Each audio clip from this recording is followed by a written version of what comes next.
The hotel room phone rang just as I zipped my suitcase. The shrill tone sliced through the quiet like a blade. I glanced at the screen. Unknown caller. I almost ignored it, assuming it was reception. But something in my gut told me to answer. Hello. Mrs. Reed. The voice was calm, measured, almost professional. This is Linda from the airline. I'm calling to confirm that your return flight has been cancelled per the request of the booking party. I froze. Cancelled. What do you mean, cancelled? Yes, she said politely. The ticket was booked through your husband's account, and he's voided the return leg of your trip. I stared at the open balcony doors, the sound of the ocean suddenly turning distant, almost hollow. There must be a mistake, I managed to say. My husband wouldn't. But even as I said it, my voice broke. The call ended, and I just stood there, phone still in hand, pulse hammering in my throat. My friends were downstairs laughing, ordering breakfast by the pool. The morning sunlight spilled into the room, but it didn't feel warm anymore. I checked my messages. Nothing from Mark. Just an unread email from him. My heart dropped when I opened it. Subject: your flight home. Body: don't bother. The papers are on the way. Happy forgetting. I reread it again and again, every word slicing deeper. Divorce papers. I could almost feel the weight of them in my hands, like a punishment I hadn't realized I'd earned. I sat on the edge of the bed, trying to steady my breathing. It was supposed to be a girls' trip, 3 days away from work, from stress, from everything. I hadn't meant to forget his birthday. I'd even planned to call him that night.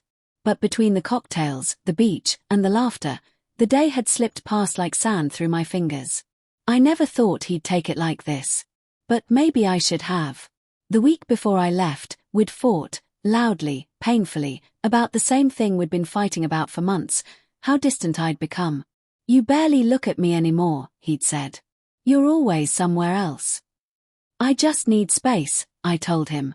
Time with my friends isn't a crime. His jaw had tightened. It's not space you need, it's attention. And you're getting it, from someone else, maybe. The accusation stung. I'd denied it, furious that he'd even suggest it. But the doubt had lingered in his eyes, the kind that doesn't fade even after you swear it's not true. Now, sitting there in that beautiful hotel room overlooking turquoise water, I realized how deep that doubt must have gone. I called him, once, twice, 3 times. Straight to voicemail. Then a 4th time, and this time, it rang. I held my breath. He answered, his voice flat. Don't. Mark, please. Just listen to me. There's nothing left to say, Anna. Yes, there is, I said, my throat tight. I made a mistake, but it wasn't. Do you know what it's like, he interrupted, his tone trembling beneath the calm. To sit alone on your birthday, waiting for your wife to call? To see her post pictures online with her friends while she forgets the day we built our life around? My stomach twisted. I didn't mean to. You didn't mean to forget me, he said. But you did. And that's the part that hurts the most. His voice cracked, and for a moment, I heard the man I loved under all the anger. The one who used to wait up for me just to say goodnight. The one who'd leave coffee by my bedside every morning. Mark, please, I whispered. Don't do this. Don't end us over one mistake.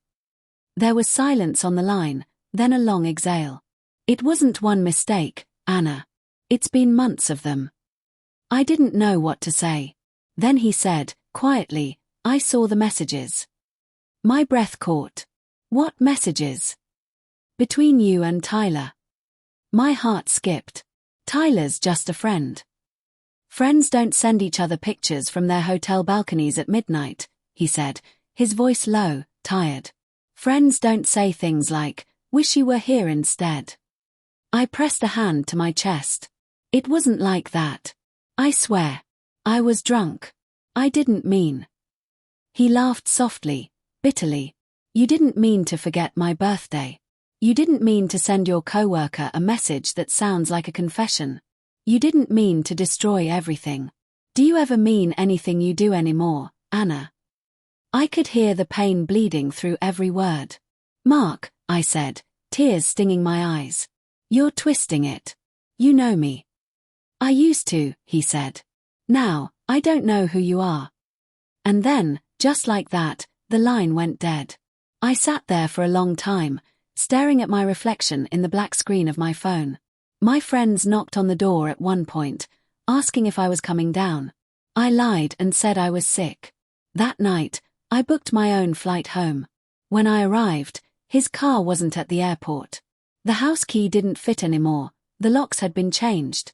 Through the front window, I saw the dining table.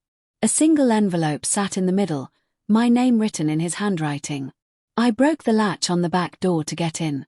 The house smelled like lemon cleaner and emptiness. No pictures on the walls, no trace of his things. I opened the envelope. Divorce papers, just like he said. And beneath them, a single photograph. It was from our wedding day. He'd written on the back in ink that bled slightly into the paper. I waited 8 birthdays for you to come home. I'm done waiting.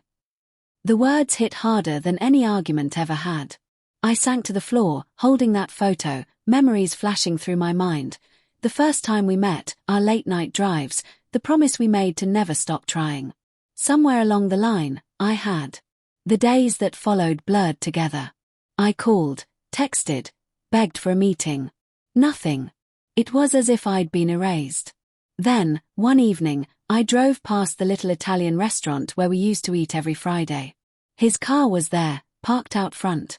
Through the window, I saw him, smiling, laughing. A woman sat across from him. She reached for his hand. My chest tightened, but I didn't move. I just watched them, the way people watch something beautiful they can't touch anymore. And in that moment, I understood what betrayal really feels like. It's not always loud. Sometimes it's quiet, the sound of someone else's laughter where yours used to be. I turned the car around and drove home. On the kitchen counter, I left the signed divorce papers, folded neatly beside our wedding photo. Then I whispered to the empty house, I didn't mean to lose you. But the truth was, I already had.